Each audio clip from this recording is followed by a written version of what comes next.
Welcome to the Geek Homeworld.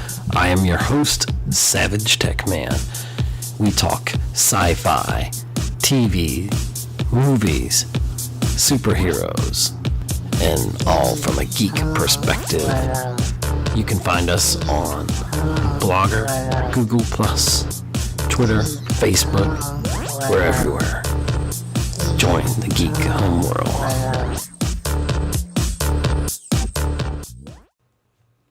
Welcome to another episode of the Geek Homeworld. Today we're just kicking around what's going on in social media and what's the buzz around the world.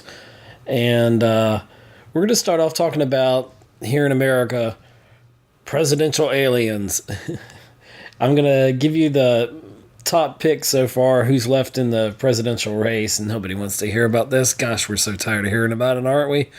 But anyway, here's a fun little jab at the people who have put themselves out there to be elected as our next president of the United States. And I tried to think of who they might represent, their personalities, their styles, etc., etc. And we'll start with the head honcho there, the one that makes the biggest, loudest noise, Donald Trump. And after careful thought and talking with a friend of mine and doing a little research, I came up with the idea that Donald Trump most resembles Neelix from Star Trek Voyager. He's got the same hair and same annoying personality. And Donald Trump is just out there, and he'll say pretty much anything. And not so much that Neelix wouldn't. Neelix was just got on your nerves after a while. Ted Cruz. I'm calling him Deadpool. Why? Because Trump says that Ted lies and says bad things. And if you believe Trump, and plus the fact that Cruz is almost out the race anyway. Marco Rubio. I would say he's Mario from Super Mario Brothers. Mario. And you can play Marco Polo with him. Ha ha ha. If you're looking to play games with him. And he'll be gone before we know it. Hillary Clinton, who would she most likely resemble in the sci-fi universe? I would say the Borg Queen, because resistance is futile. Some are saying Hillary's election, or at least on the Democratic side, is inevitable, so fighting the Borg is very difficult, and apparently fighting Hillary Clinton for presidency is also the same, for some. And speaking of the one that's trying to steal that crown from her, Bernie Sanders. And who does Bernie Sanders remind you of? Let's see. I would say Lieutenant Reginald Barkley. He talks nonsensical. You want to like him, but you just really can't follow him because he doesn't make any sense. Okay. Personally, I still think that a Palpatine Vader 2016 ticket would be awesome, because that would help us have a more safe and secure society. Don't you think? But in the end, you vote, you decide, you make the difference. So what else is happening around the geek world this week? Some of the highlights of things. A couple of shows that we watch here and follow on the podcast got renewed. And to be honest, if I'm being totally honest with you, one more than the other, I'm surprised got renewed. I do enjoy both shows, but sometimes they can be laboring. The first one that got renewed, and for a fourth season, is Marvel's Agents of S.H.I.E.L.D. And Marvel's Agent Carter gets a third season renewal. And Cheryl did on a wonderful episode, our last episode, and she was talking about Agent Carter and some other things on the podcast here, and we were talking about Agent Carter's ratings have fallen almost consistently since it premiered, and the last couple of weeks we've been getting like double the episodes, which almost frightened me that maybe there wouldn't be a renewal. And then I was kind of surprised this week when I heard that it was getting picked up for a third season. I almost thought that they would let Agent Carter go, and that could be unfortunate because I've gotten into this season more than maybe the last one. I've still got a little catching up to do, but all in all, now when you talk about Agents of S.H.I.E.L.D. itself, they're getting into the whole Inhumans thing, and they're really pushing that, and that's going to really be pushed to the forefront. And it's an interesting show, Agents of S.H.I.E.L.D., because it's up, it's down. There are some laws, and there's people that hate the show, and then there's people that like it, and there's people on the other end. And I like it. I enjoy both of them. It takes a lot for me not to like a show, so you've got to be pretty bad if I'm not going to like you. And I'm not saying either of these shows are bad. They're just drawn out. The whole thing with Coulson, I know he's the other heroes in the movie universe don't know he's alive, but I had a thought, and I was talking this over with Cheryl. I said, maybe they will bring Coulson back, and here's the rumor that Coulson may actually be turning into a villain, which would be bad. But maybe they're going to bring Coulson back into the movie universe in time for Infinity Wars, or maybe actually, hopefully, in time for Civil War. But I've heard no talk either way about that, and we're probably the first to bring that up. And that was just me wondering, at what point are they ever going to acknowledge that this whole universe, that the events of the movies affect the TV show, but the fact that Coulson's alive doesn't affect the movies, which is kind of crazy. Another thing that we're looking at that's coming up soon. Well, first off, what are your thoughts on all these things? What are your thoughts? Is it time to let Agent Carter to give it a boot? Is it time to Agents of S.H.I.E.L.D. to tell them to hit the road in their flying car? Is it time to let Coulson go? I don't know. But it's going to be interesting to see how it goes. I don't think Disney and Marvel's just going to let him go that soon. But getting a fifth season and a fourth season for both of these shows, I think will be hard to do unless things get it really ramped up and all that.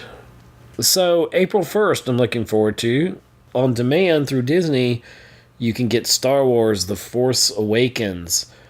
The rest of us human beings that actually still buy Blu-rays, though I don't open them. But, Star Wars is definitely one that I would own and collect and all that. But The Force Awakens is coming to Blu-ray and DVD on April 5th. And there's already some pre-sales going out of major retail chains and all that. So definitely want to see that. It's a must-own. You have to have it. And right now, The Force Awakens is approaching $2.1 billion at the international box office totals, which is mind-boggling. And it's well over $900 million in the domestic box office. Number one of all time, smashed 10 trillion records. On the Star Wars theme, talking a little bit with J.J. Abrams, he tweeted out an interesting tweet this week about he just finds it, and I don't have the actual tweet in front of me, but he basically said it was stupid, it was just nonsensical or whatever to believe that there are no gay characters in the Star Wars universe.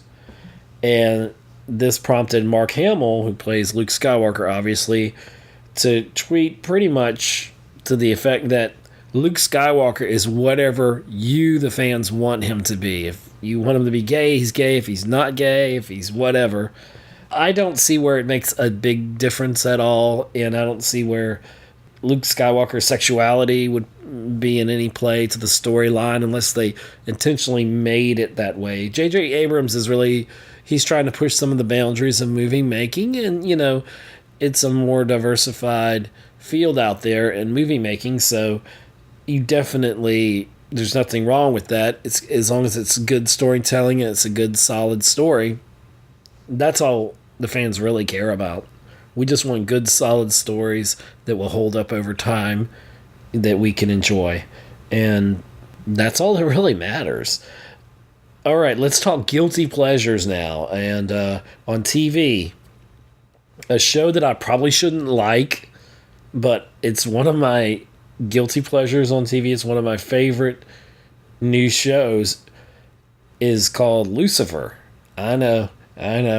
But you know what? It's very well written, very well acted, and it's a compelling show, and it's actually getting deeper than the surface, and I don't know if it's ever going to get a second season or whatever. I don't know how far you take the storyline of Lucifer. I really don't. I don't know where you go from it. But it's been very interesting. It's been very compelling. It's got a lot of humor in it. The humor is one of the main things, and it's a show that doesn't necessarily, it takes itself seriously, but not too much. But if you're not watching, it's a very well written, very well acted show, Lucifer. A show that's letting me down, and I will admit, I have not caught up on it on demand, but Legends of Tomorrow, I'm just not compelled. We're in a little lull between Flash and Arrow right now, so it'll be ramping up soon. But those shows have been very compelling. Still watching those, still liking them. And I liked a little bit of Legends of Tomorrow, but I don't know. I just don't feel the pull to watch that as I do for The Flash as appointment television, Arrow's appointment television, you know what I mean? And all that.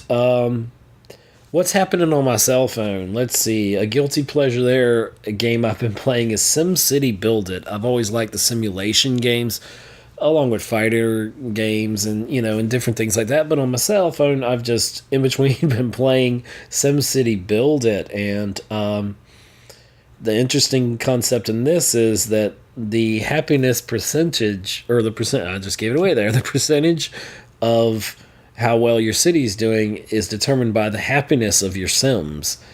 And I'm currently running a 97% happiness rate out of 100, so I'm doing really well. I'm nearing 300,000 Sims in my city, and they're always wanting something, and I'm constantly building and trading and upgrading and all that. So if you're looking for a game to pass the time in between in your downtime, it's a fun little game called SimCity Build It. It actually came with my phone, so I really can't argue about that. It's kind of awesome.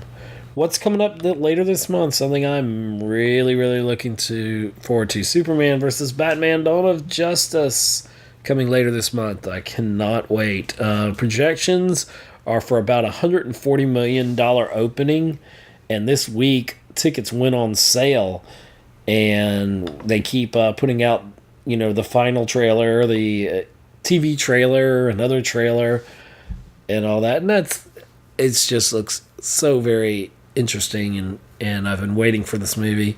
I hope that the trailer didn't give too much away. And I hear that Wonder Woman is going to have a lot of fight scenes in this movie, and it's going to be pretty top-notch. Henry Cavill's talked about how great and compelling this movie is going to be, how epic it's going to be, and it will be very interesting to see it coming out in March. It seems like we're moving summer back, which is fine with me, because we'll have, instead of summer really officially, I guess it'll officially kick off with Captain America, which Civil War, I'm totally looking forward to. One of my, definitely, if you've been listening to the podcast, it's one of my favorite movies that I'm looking forward to. And in there, do you think we'll see Spider-Man? There's been that false picture going around, and I guarantee it's false, that I think somebody photoshopped him into there, and people want to see Spider-Man on the screen, so we'll see exactly what happens with that. There is also a mention that Venom will now be getting his own movie. I guess they're, trying to figure out how to give Venom a movie that was originally going to happen, then it was canned, and now it's back on again. So I don't know. A lot of people give Topher Grace a lot of flack for his portrayal of Venom, but in Spider-Man 3, and I don't want to throw that up. That's like saying Batman and Robin, with George Clooney and bat nipples, but it wasn't a bad portrayal of Venom itself. Too many characters, of course, in that movie, and as much as Andrew Garfield did a good job at the Spider-Man franchise, he's out of it, definitely out of it now. So I don't know. It seemed like they just really screwed things up with Spider-Man. Hopefully they can fix it. For me, it's always going to be the second Spider-Man movie is going to be probably the best Spider-Man versus Doc Ock. It was just with Tobey Maguire. I think he's the perfect Peter Parker now. I'm willing to see what new actors can do with the role, and that's how you keep genres of movies and franchises. That's how you keep them healthy, by injecting new blood even if it's radioactive spider blood. But it'll be interesting to see what comes to the role of that with Spider-Man. Will he show up in Civil War? Will it be one of the after-screen trailers or whatever? What's going to happen? No one knows. But it's going to be interesting to see where we go with that. So, I don't know. Will we get a Spider-Man? Who knows? So anyway, what thoughts are on your mind? Let us know here at Geek Homeworld what's going on. And what do you think are some of the hot topics that you want us to cover and look at? And we'll do our best to give you our own distinctive perspective on them. So, get out there and vote if you hadn't voted. Make a difference. Thanks for listening to another episode of the Geek Homeworld podcast with your host, SavageTechman. You can find us on Libsyn, Google+, follow us on Twitter, like us on Facebook, listen to us on iTunes, see us on YouTube, be part of our Mixler chats. Thank you. See you again on the Geek Homeworld podcast.